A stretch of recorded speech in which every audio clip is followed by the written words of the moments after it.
So now we have this AMI available. We can make use of this image with this data source block. Now we have to configure security group, right? We need to open some ports for our servers. So that we need to do, okay?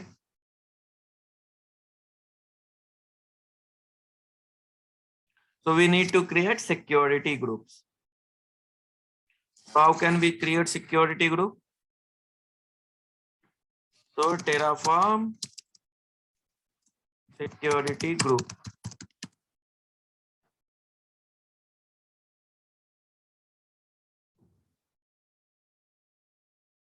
Okay, so to complete this complete block. Fine. As and when required, we will be making changes. Like if we have load balancer, then we will be putting port 80 on load balancer. But till now we have only the web server in public subnet. So we will be opening the port 80 of this particular instance only. Okay. So we will be doing it step by step everything. So this is AWS security group resource. You can give the name of your choice. I am giving this, keeping it same as it is. Then VPC ID, security group is always associated with a VPC. So we need to give the VPC ID. So we had created VPC, right? If you remember, so that we will pass. So AWS VPC dot 3-tier VPC dot ID. We have discussed it multiple times. How can we reference the value? So this is quite easy for us to understand. Okay. So in security group, I think all of you are well aware of security group, but to give an example, I'm just telling you. So when you create a security group, you provide name, you provide a description, you associate a VPC. These three things we have already done here. Now you create inbound rules for incoming traffic and outbound rules for our outgoing traffic. So if you remember, we never create outbound rules, right? So we give everything open for all for outbound. But inbound is actual thing where we create our rules. Like if we want to create SSH, if we want to create HTTP, so we do in inbound rules. So inbound rules are also called as ingress. Okay. So ingress, when you will create ingress rule, so what all you need to pass is type, protocol, port range, source, and description. So first part in this particular block, if you can see the description, which is this one, then the source. Okay. The source is what? It can be either a CIDR block or it can be a security group, right? So these things we can pass. And then the port. Okay. Which port you want to open, and then the type of protocol. It could be TCP, it could be UDP, right? So different type of protocols are available, so you can select one. Mostly TCP is available. Okay, so we need to pass all this information in our configuration file also. So I want to open two ports. First one is 80 and second one is 22 for our public, right? The web server, which is frontier. This one is our frontier. This is our backend. Front end, backend. Web server is called as front end. Application server is known as backend, which actually connect with RDS, retrieve the data and give back to the web server as per request sent to the web server. Okay. So I think you guys understand this 3-tier architecture. Okay. So that's why I'm not explaining it much. Okay. So allow TLS, I am giving it a name as public because it will be public facing. So first port which I want to open is 80. If we will make it secure, this particular public server, then we can use 443 as well. But for now, I'm not making it secure. So that's why I'm keeping it 80. Protocol TCP. And then CIDR block IP version 6, I'm not passing now. So APV CIDR block of our VPC we need to pass either, or you can open for all. So in that situation, as it is public facing, so we will provide 0.0.0.0 /0. So anybody can access, hit this particular our server, public server. Fine. So that's why we are opening for all. So this is for internet. Fine. We guys are well aware of these things. We will create another ingress rule. Okay. So that is for port 22. Fine. And then the egress will remain same because we do not want to make any changes in this. So 00 protocol -1 means all protocols are welcome to for outgoing, and CIDR block is everything. Okay. So this is our one security group which we will attach with our this particular server. Let me remove these all things. Okay, so this server, for this server which is public facing, which we are creating this security group. Okay, I am giving it name allow TLS public security group. We are good. And another security group we will be creating for this particular server. So this particular server, as it is application server, I do not want to make it available for everybody. So I want to make it secure, and only this particular server can access this particular server. Okay. So what we can do while creating the security group for this private, we will pass the security group of this particular public instance. Okay. So this public instance can only access this particular server. So instead of sending the IP of this particular instance, we can send the security group, as AWS provide us flexibility to provide security group as a source. Okay, so that we will make use of. Fine. So let's create another security group. Let's copy it instead of writing it again and put it here. We will not have port 80 here because we are not sure right now what application we are using and on which port it will be working. That will be provided by Sudhakar, as I asked him to write a small .NET application for us. So are you working on that, Sudhakar? No, Gaurav, I think you asked Prem. Oh, sorry. So Prem, are you working on that?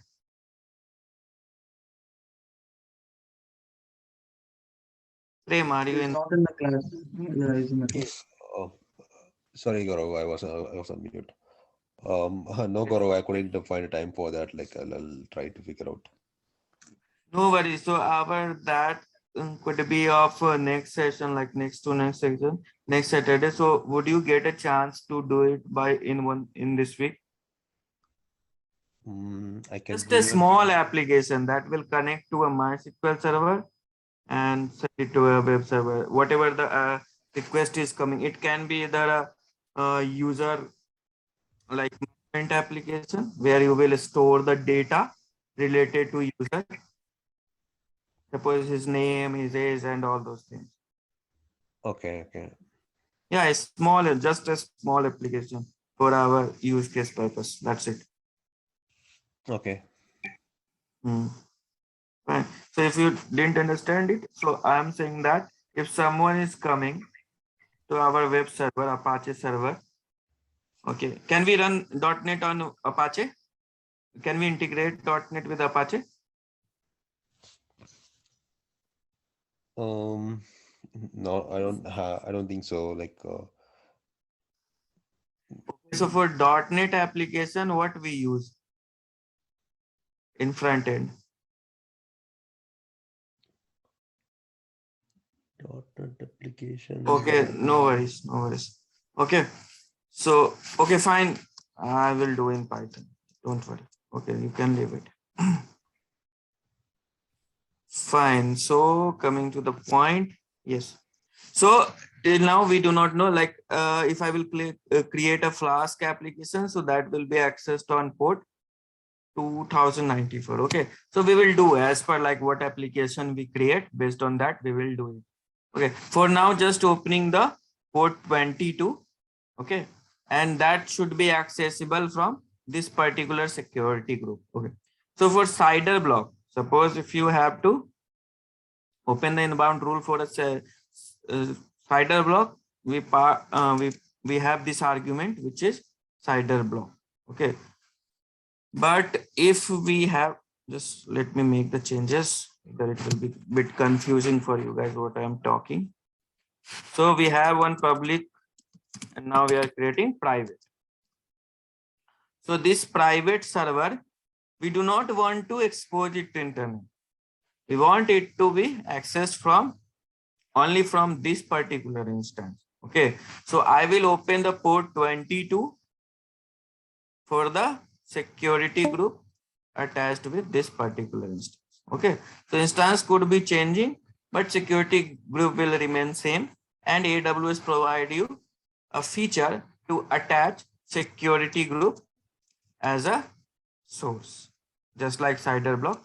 So we will be making use of that. Okay, is this clear, guys, till this point? Hi. Please take a few seconds to like this video, ask your doubts or questions in the comments. Our trainers will answer it. Your response helps us to post more videos on this topic. More likes we get, more videos we can post. And do not forget to subscribe to our channel. Thanks.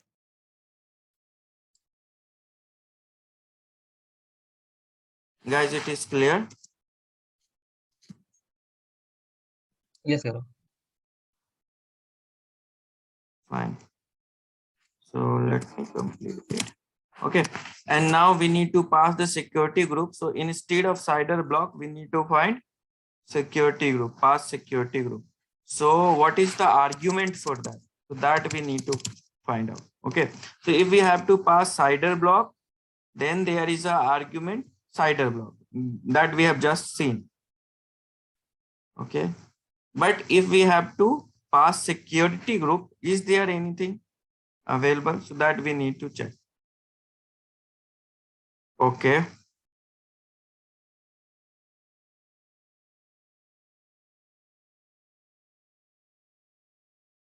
Okay, so you can see that CIDR blocks, and then we have security groups. List of security group name if using EC2 Classic, or group IDs if using a VPC. Okay, so let's select this particular thing. And instead of CIDR block, we will pass security groups. Okay, and what kind of value data it takes? So it takes list of security groups.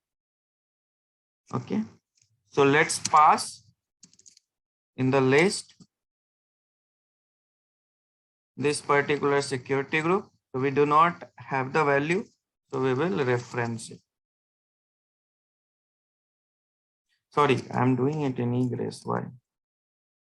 And it is good. In ingress, we need to make change in. Okay, so AWS.security group dot allow TLS dot public.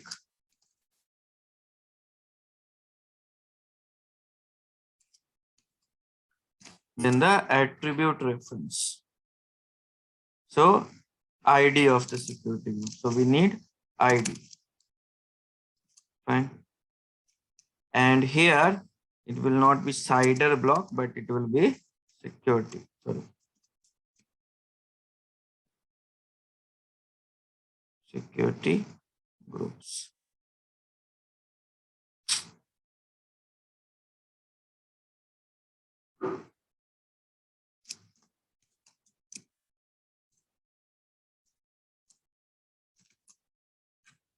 Let me align it. It's not an issue if it is not aligned, but for good looking configuration, I am doing. Okay, so we have created two security groups and we need to attach these security groups. So first instance we are creating is web. So that is will be web facing. So what security group we can assign? So what is the argument to assign a security group? So go to argument reference.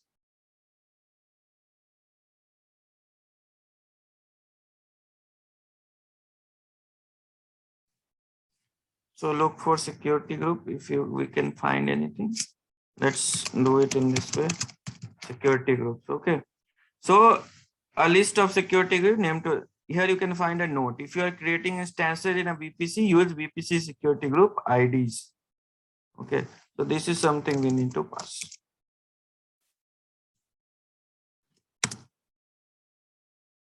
So what security group we need to pass? So for web server, this is the security group. Okay. Public dot ID, right? ID is something. And it is saying list of security. So we need to pass it as a list. The square bracket is used for listing. Okay, fine. Similarly, this is our web server. So tag it as a web server. Good. Another thing, if you want to pass, you can pass availability zone as well.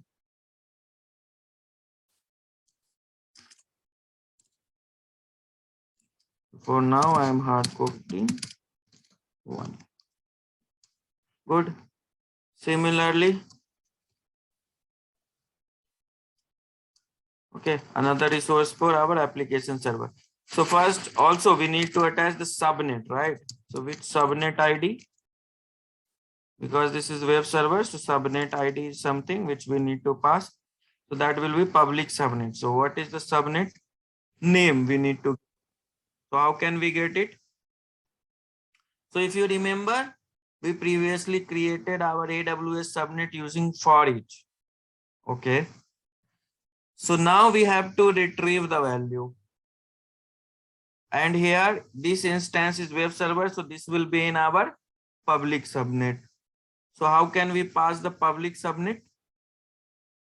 That we need to understand. Okay, so is subnet ID a list? VPC subnet ID to launch in. So it is simple value.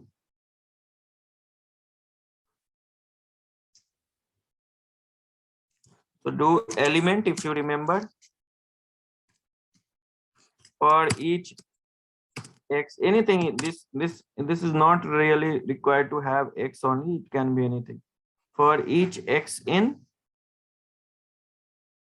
AWS subnet dot subnets,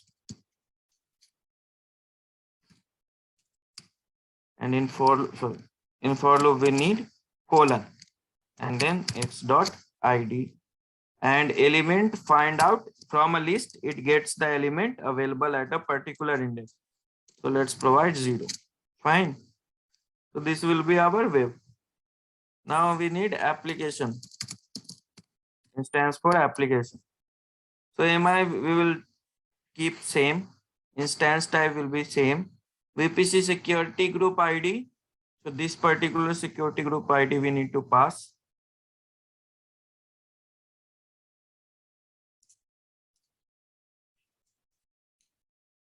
Dot ID. Fine.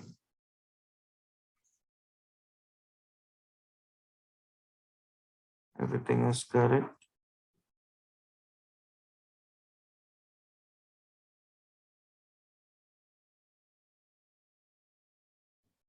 Fine. Availability zone US East 1A. Subnet ID.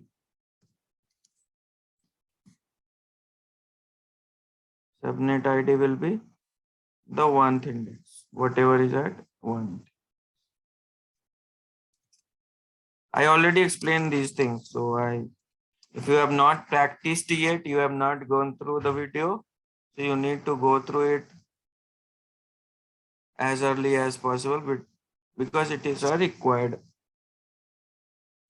very much required in Terraform. Okay, so for loop and for each. Then only if you understand something, then only I will able to explain you much about this. If you find any issue, you can come up and ask. That's not a problem. You will ask multiple times, I will answer it. But please go through once, okay, so that you have a fair idea where we can discuss more. Okay. So what I am doing, I am creating two instances, one for web server, one for application server. And we need to create it in two different subnets. So that's why the first instance, which is web instance, I want to create in public subnet. So 0th index element, whatever will be, that will be our first subnet. So I am putting 0 index here. And here we need to pass first index. Fine. Then security group, one security group we are assigning to our web server, one to our application server. Okay. So all the things are done. Let me, one more thing is left. We need to provide key as well. Okay. So key, because we need to SSH into the instance. So we need to pass the key. What is the argument for that? Key name. Okay.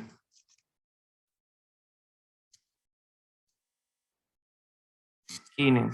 So we can make use of this particular key, which is available. Okay. In case of key, why I am using this particular thing, why I am not creating resource through Terraform? Because in Terraform, you cannot create these kind of keys. Okay.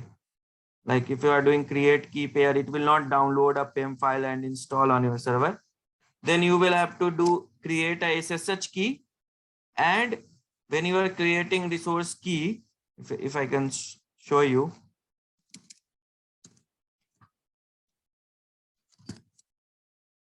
So if you are creating it, so you will have to generate SSH key and the public key you will pass here. Okay, fine. So this is how you can create a key pair. There is no mechanism right now available to create the key pair and generate PEM file and download into your system using the Terraform. Okay. Provides an EC2 key pair. A key pair used to control login access to EC2. Currently, this resource requires an existing user supplied key pair. This key pair's public key will be registered with AWS to allow logging into EC2 instance. So this is like provided by you.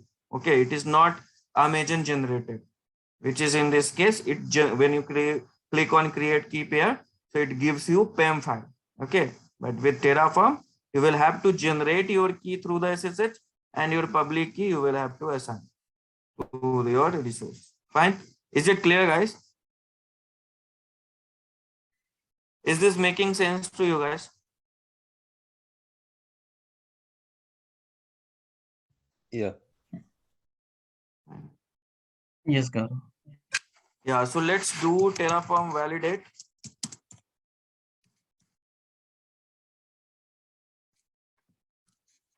Terraform FMT. Let's do Terraform plan. Let's see if I made any mistake.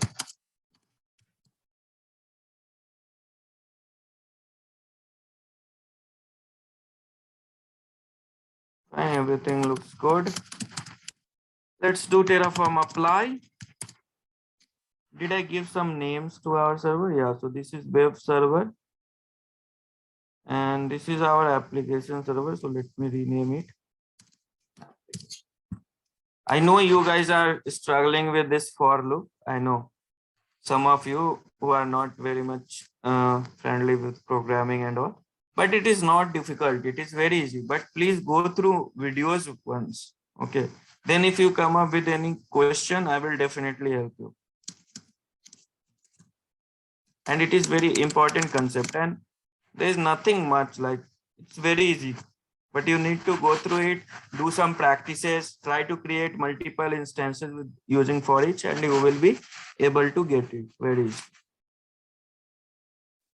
Okay, let's do Terraform apply because I think it would fail and it could also not, but let's see.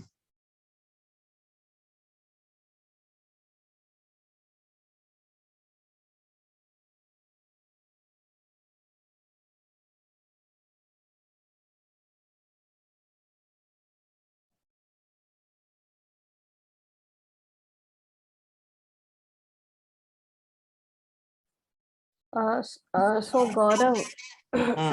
Like from interview point of preparation, like how the questions would be like for each loop count and all, will they ask us the syntax or how it would be like?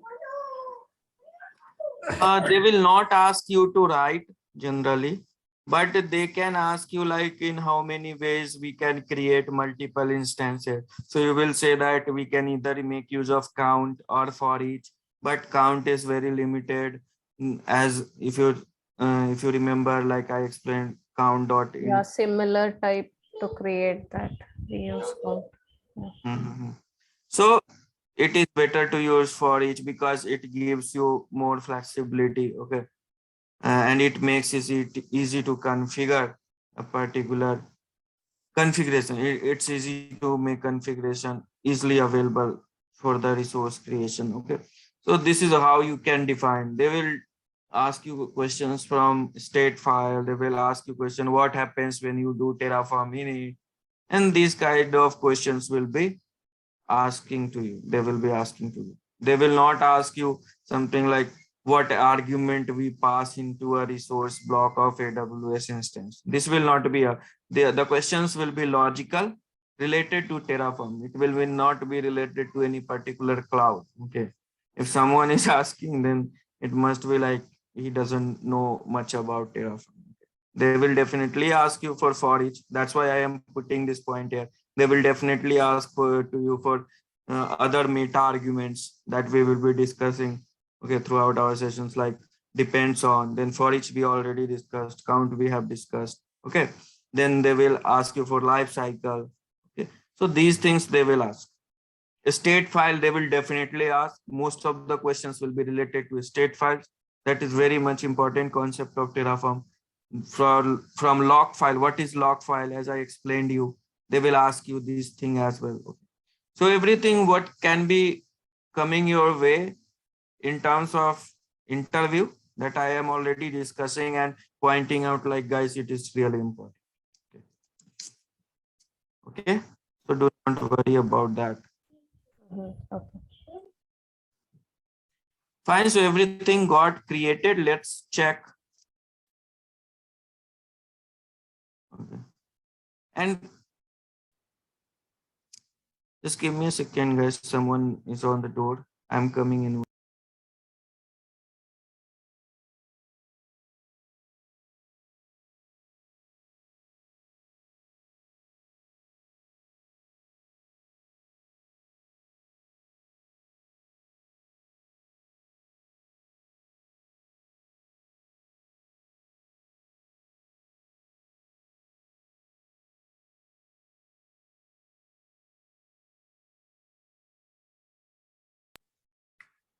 Yes.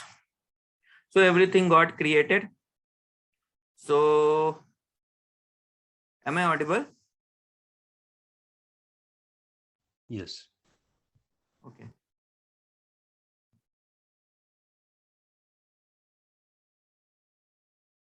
Which account is it?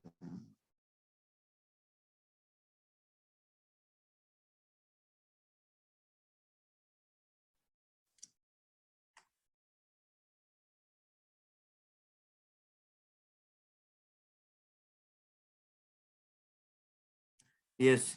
So let's come to EC2 and let's see what all instance got created and in which, yeah, so name you can see whatever I tagged.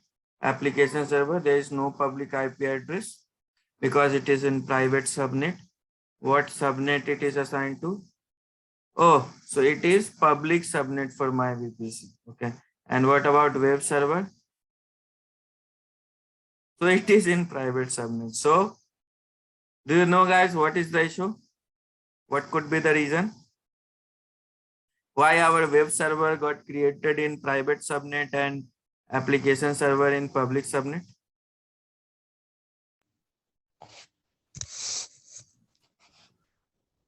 Maybe because of the sequence. Yes, good.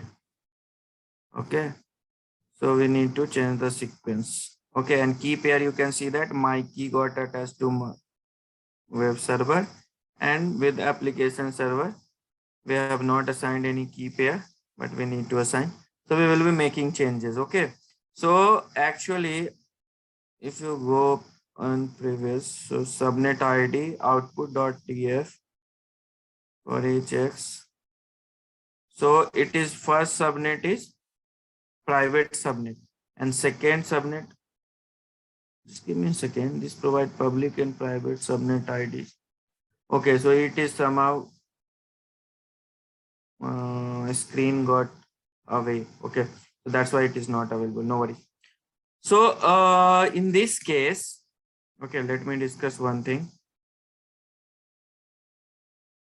In this case, suppose we are coming into situation where we do not know on which index we have public subnet and on which index we have private subnet. Okay, so in that case, what we can do? Okay, so in that case, this particular subnet gets created with these map value. Okay, so this key is mapped to this value and this key is mapped to this value. So instead of list, we can make use of map. Okay, so that will be more accurate. In this case, just right now, what we got? 0th index, we got private subnet, but I passed here 0, but that is not making sure that what subnet ID is available for 0th index. So to make it more accurate, we can make use of map. Map means what? Key value pair. So we have seen one function which is element. We will see another function which is lookup. So from any sequence map data, okay, we have a map data, and from that, based on key, if we want to get some values, so we can make use of lookup function. So for example, here this is a map, okay, and this is the key. So what is the value associated with this particular key that is being provided? The output of lookup function will be that. If in this case, in this particular case, as it is giving C, which is not part of this map, so whatever is default value you are providing, that will be printed. Okay, is it clear, guys? Lookup function, what is lookup function? Guys, is it clear or need more information? No, can you repeat it again, Gaurav? Okay. It's so clear.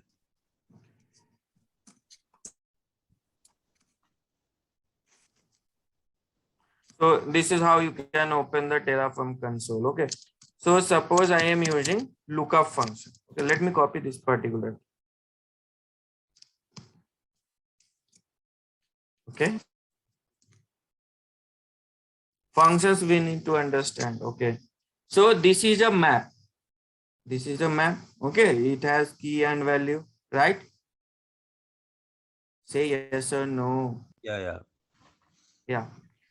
This is the map. From this, we are providing a key. Not from this, we are randomly providing a key, which is this. Okay, and with the lookup function, we want to find out with this particular key, what is the value associated in this map.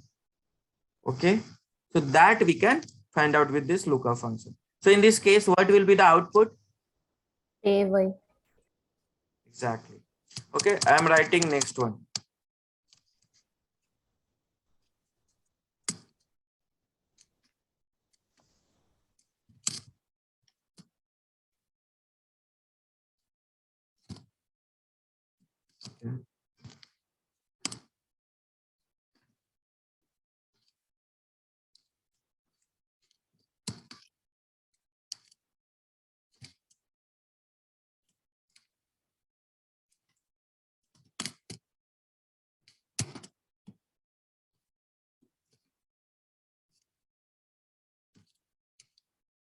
Okay, now my question goes to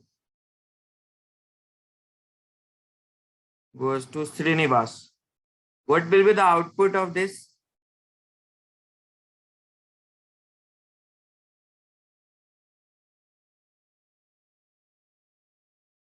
Okay, anyone else would like to try it? What will be the output of this?